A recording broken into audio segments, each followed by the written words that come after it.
Hello and welcome to Newsroom series. I'm Olumide Macaulay. Coming up this hour, we are in the South today. Lawmakers in the Rivers State House of Assembly screen 9 lawmakers that resigned their appointments as Speaker raises concern over correspondence issues with the executive. An ironic situation as communities surrounded by water lack access to clean drinking water. And security agencies work together in Delta State to curb oil theft.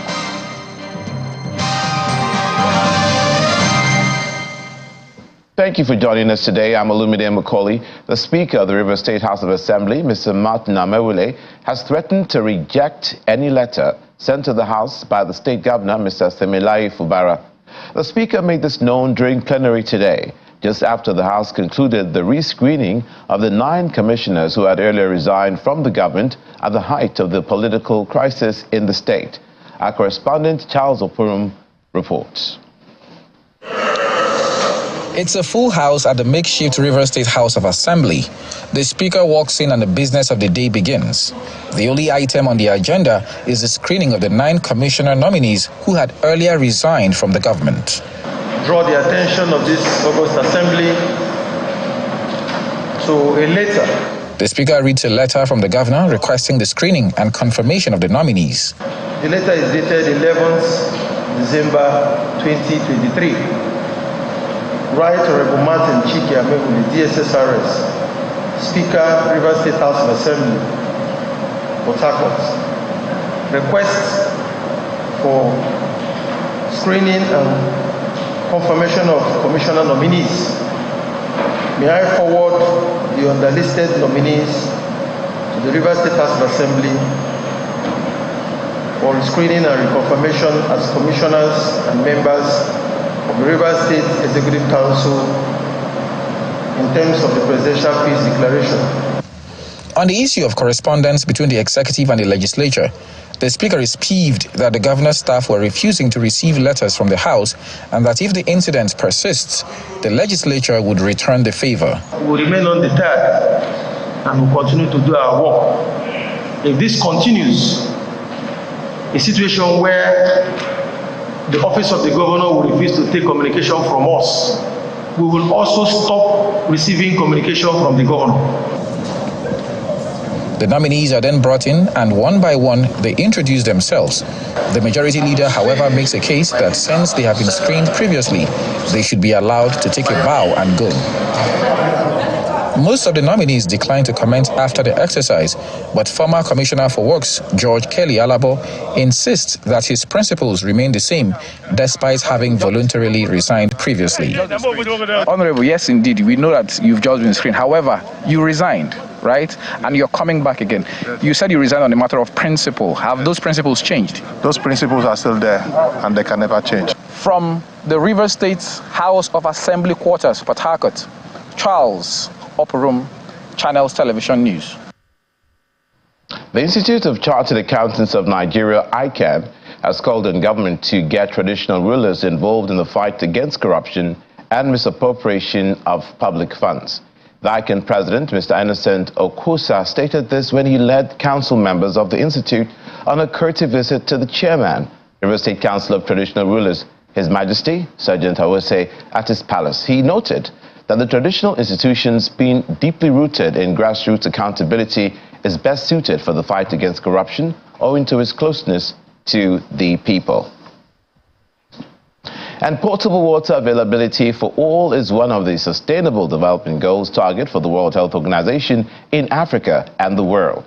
Regrettably, most communities surrounded by water in the oil-rich Niger Delta region suffer from unavailability of clean and portable water. Our correspondent, Deborah Agbalama, reports. Potable water is a very essential amenity that man cannot survive without. It is needed by every member of the society, regardless of their class, and the provision primarily the responsibility of government. But But sadly for the people of Greenama in Okrika LGA and most communities in Asaritora LGA, as well as other rural communities within River State, potable water availability remains a wish. In Greenama, looking for water is quite a hectic task, as they have to walk for miles to get this precious commodity. Sometimes, many families and individuals go days without access to water. We have a problem of borehole on water. We don't have water. So we need, if the government can assist Greenama community. Greenama is a community that comprises so many people inside. We find it difficult to get water from private boreholes. And you know the current situation of the country now, that everything is on the high places. Talking about fuel, maybe when an individual does not pump water in this area, you find it difficult to get water. If you stand there in the next 15 minutes or 10 minutes, you start seeing children carrying rubbers, and it has been a difficult issue. Arriving Buguma Phase 2 extension, the situation is same. Though surrounded by water, their source is salty and polluted.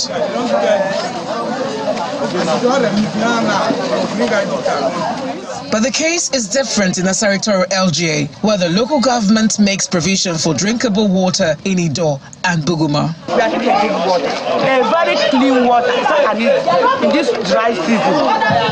Other local government, we don't have that, but our chairman is trying.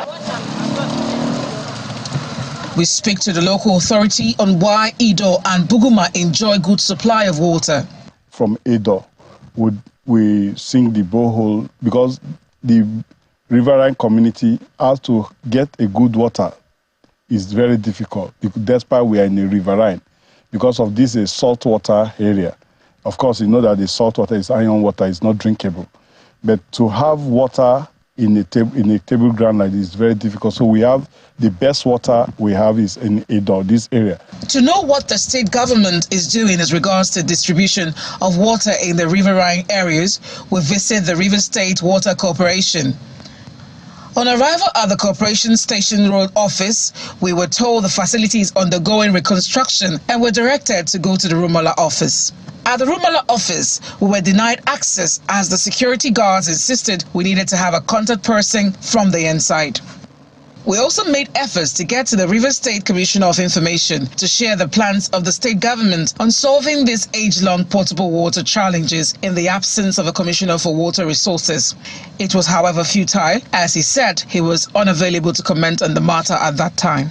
The problem of potable water supply in riverine rural communities continues to persist. Will the government do something about this? As the local authorities say they do not have the resources to be able to fix this problem. That question is for the federal and state governments to answer. Deborah Balama, Channels Television News. For a long time, Africa's largest oil producers contended with the menace of crude oil theft, which has had a negative impact on its revenue and economy. Over the years, this illegal activity has met deliberate efforts by the government to bring it to a halt, including the hiring of private security firms for pipeline surveillance contracts, in addition to the security provided by the Nigerian Navy and other security agencies. The recent launch of the Operation Delta Sanity by the Chief of Naval Staff is another strategy deployed for the purpose. During the visit, the CNS says the exercise is to bring crude oil theft to the barest minimum. Latest data from the Nigerian National Petroleum Company Limited reveals that 112 incidences of crude oil theft occurred across the Niger Delta between the 23rd and 29th of December 2023. Another 2023 report by the Nigeria Extractive Industries Transparency Initiative, NATI, in the decade to 2020 shows that the country lost about $46.26 billion worth of crude oil to theft, an average of 140,000 barrels every day. Security agencies and other key stakeholders have been up and about in the resolve to stop the menace of oil theft, as several crew members and their vessels have been arrested. Been operating in Nigeria and international waters illegally. It's been carrying crude oil and illegal or illegally refined automotive gas oil, popularly known as cooked diesel, within the operations of Nigerian waters. It has also been carrying crude oil to ships internationally for STS operations, so much and so forth. So it's been around for a couple of years, but certainly this time around, it was not able to carry out its act successfully and apart. We're here based on the report of the arrest of this ship that we're on, and I think it's a major achievement. It shows that we're committed in ensuring that we stop this criminality within the maritime environment. An operation codenamed Delta Sanity by the Chief of Naval Staff is another strategy to sustain the fight against crude oil theft and other forms of criminality in the Niger Delta region. It is a reinvigorated effort to bring crude oil theft and oil theft in general and other criminalities to the barest minimum within the Niger Delta. The Nigerian Navy cannot succeed alone. For this operation to be successful, all stakeholders are enjoined to collaborate with the Nigerian Navy. Nigerian Navy too should have the culture of also embracing other agencies. These efforts appear to have yielded results, and security officials say it will be intensified in order to rid the nation of these economic saboteurs. Nigeria's Aviation Ministry, the Aviation Minister, that is, Mr. Festus Keyamo, says when operational, the maintenance, overhaul and repair facility of the Victor Atta International Airport in Oyo, Akwa Ibom State Capital will capture the whole of aviation markets in West Central and North African region. The minister said apart from the MRO, the new terminal building and the quality of the runway at the airport will make Oyo an aviation hub in the country. This was part of the minister's assessment after his inspection tour of facilities at the airport. One of the major issues hampering the operation of the aviation sector in Nigeria, especially our private operators, has always been things like this. Our planes go outside the country, they line up for many months in order just to drag them into the MRO facilities there for them to get normal C checks or even ABC checks. But with this one now, we can conserve foreign exchange. We don't have to source for foreign exchange for them to meet their international obligations. And we can also attract foreign exchange into Nigeria. Twin, project going on here. The new terminal building. It's not just a terminal building. What I've just seen is a hub. It's a proper hub where they can process international passengers and transfer them from one section to the other for them to catch their international flights. We have been struggling to reach this standard. But what we have here is a hidden jewel. But it's all for Nigerians. Yes. It's all for the good of Nigerians. This is beautiful. I have never seen a subnational that is so dedicated, so committed to a project of this magnitude as much as Akwa Ibom State. And they've been blessed with governors, successive governors, who have, put their mind to this. And he's the finisher of the race, the perfecter and the finisher, like a proper pastor that he is the perfecter and the finisher of this race. Governor Omo Eno thanked the minister for the visit and promised to work with the federal government to ensure the success of the project. It's a wonderful collaboration in my mind, and your visit here this morning confirms who you are and how you intend to take the Ministry of Aviation and work this partnership. I'm already excited. So we welcome you very graciously to Akwa Ibom, and we hope with this short visit will be worth your while, and we trust that as you go back to Abuja, you live with not just fond memories, but you can now have a picture that you have a partner in Akwa Ibom, and together we can make this a hub for the South-South and indeed for the Niger Delta in this region, connecting the world through here. You're watching Newsroom South-South on Newsroom Series. After the break, we'll take a detour to the southwest to find news of the information of the explosion that occurred in Ibadan, the Oyo State capital.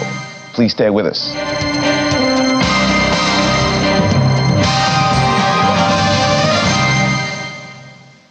Welcome back. The Oyo State government has signed a memorandum of understanding with the Chinese government over technical and vocational skills training involving Edo Polytechnic, Usen and Fuzhou Polytechnic of China. Speaking during the online signing ceremony at the Government House in Benin City, the Edo State capital, Governor Godwin Obaseki says the partnership is in line with his administration's vision to promote technical and vocational education in the state.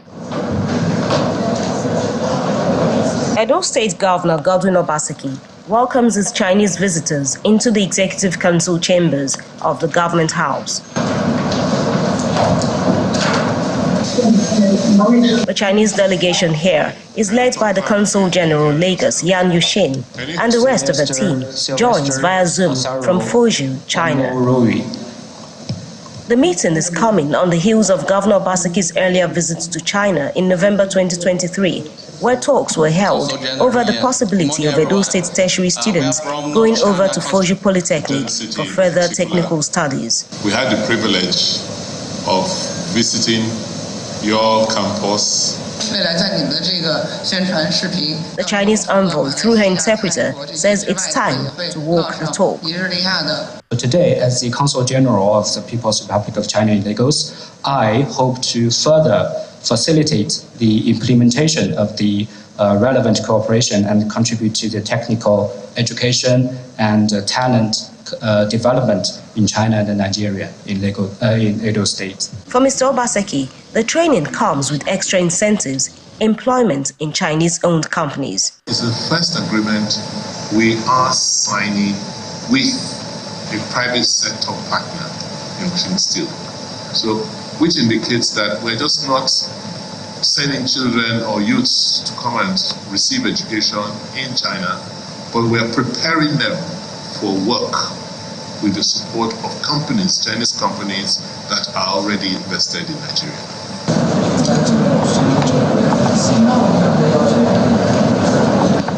The arrangements are properly sealed with the signing of the Memorandum of Understanding. The signatures start from Fuzhou, China.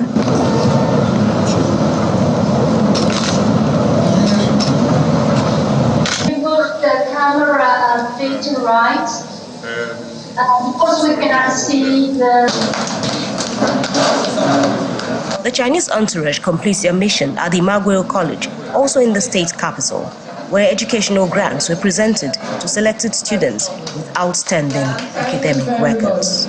Okay, so we'd like to invite Their Excellency and Madam Consul General to take. Now, let's see what's happening in the southwestern part of the country as we cross to Oyo State, where a devastating explosion occurred in Ibadan, the Oyo State capital, yesterday.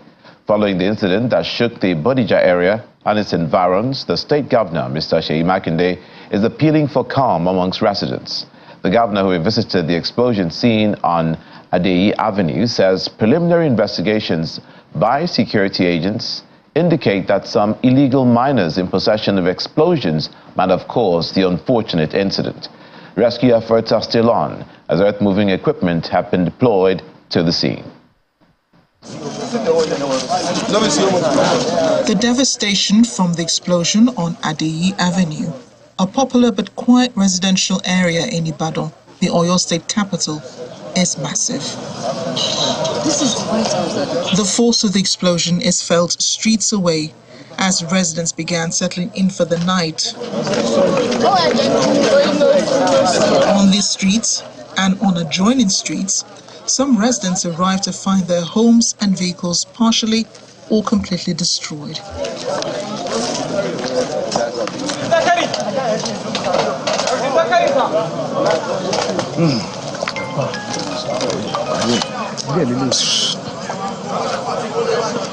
At the ground zero on Deji Oyelese Street, the building is completely sunken. Service chiefs deploy personnel to the scene as first responders to salvage what they can.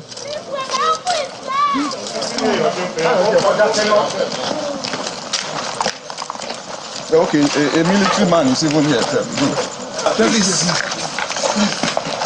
A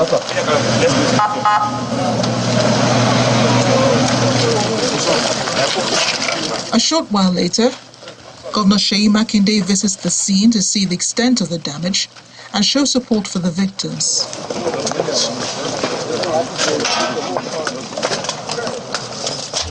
Calling for calm, the governor gives details of preliminary investigations by security agents which indicate that some illegal miners stored explosive devices in one of the houses on Deji Oyelese Street. We've seen the devastation here, and from what we've gathered so far, the likelihood is that you have illegal miners toying with explosives around this place. The affected families, I'll say, the government is here. We will support them in the recovery effort. But most importantly, at this stage, whatever information we can get, we need it. And then we'll react appropriately. Some of the residents recount their ordeal. I was going to say my Maghrib prayers, and I started hearing, I saw a spark of fire in the next building. So I had to rush down. Some of the guys, they are miners, so they have dynamites. So while we were outside trying to call out people, I told one of my boys to go inside and fetch my phone. I wanted to call the fire service. Shortly after then, I had this blast. The blast happened. It took me off the ground. I thought I was gone. And there was smoke everywhere. We were lazy, When I regained consciousness, I started to, trace my steps and what have you. The number of casualties is not clear, but unconfirmed reports say maybe up to 20. Those injured have been moved to various hospitals within Ibadan. For more information on this blast in Ibadan, the Oyo State capital, we're joined by our correspondent, Bukola Ariowo, who has been following developments since last night. Bukola, hello. Can you tell us what you know of what's happening right now? We heard the governor talking about illegal miners. Did they accidentally set off the explosives, as that eyewitness just said? How far along are the investigations going on the cause of this incident? Thank you, Olumide. Good afternoon. As you heard the governor say earlier on, the suspicion from preliminary investigation by security agents indicate that some illegal miners have been occupying that particular place for a long time. Someone said they've been there for about 10 years, and most of the residents didn't even know that that is what they've been into. I mean, things are just, beginning to come up.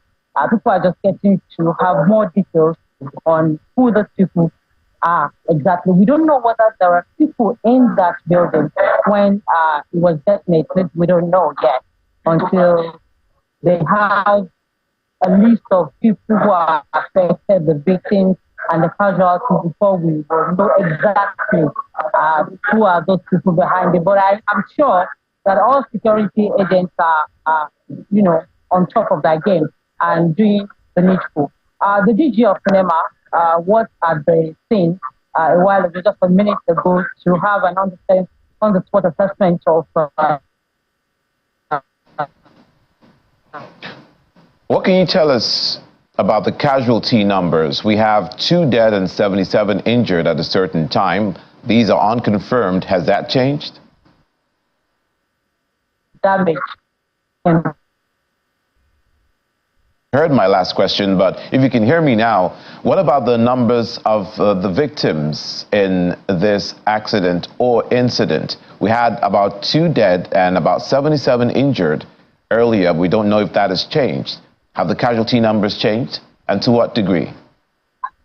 As we speak, I think the numbers are changing with time.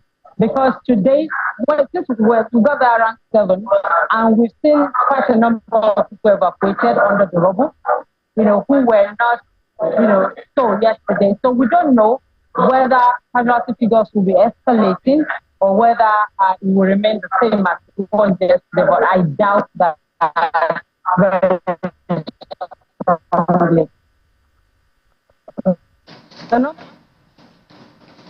We do apologize for the inaudible nature of the conversation on Bukala's side in Ibadan, the Oyo State capital. She was trying to tell us about the casualty numbers in Oyo State in that accident that happened in Ibadan, the Oyo State capital. But that's where we leave it on Newsroom series today with our focus on the South-South region. I'm Olumide Macaulay.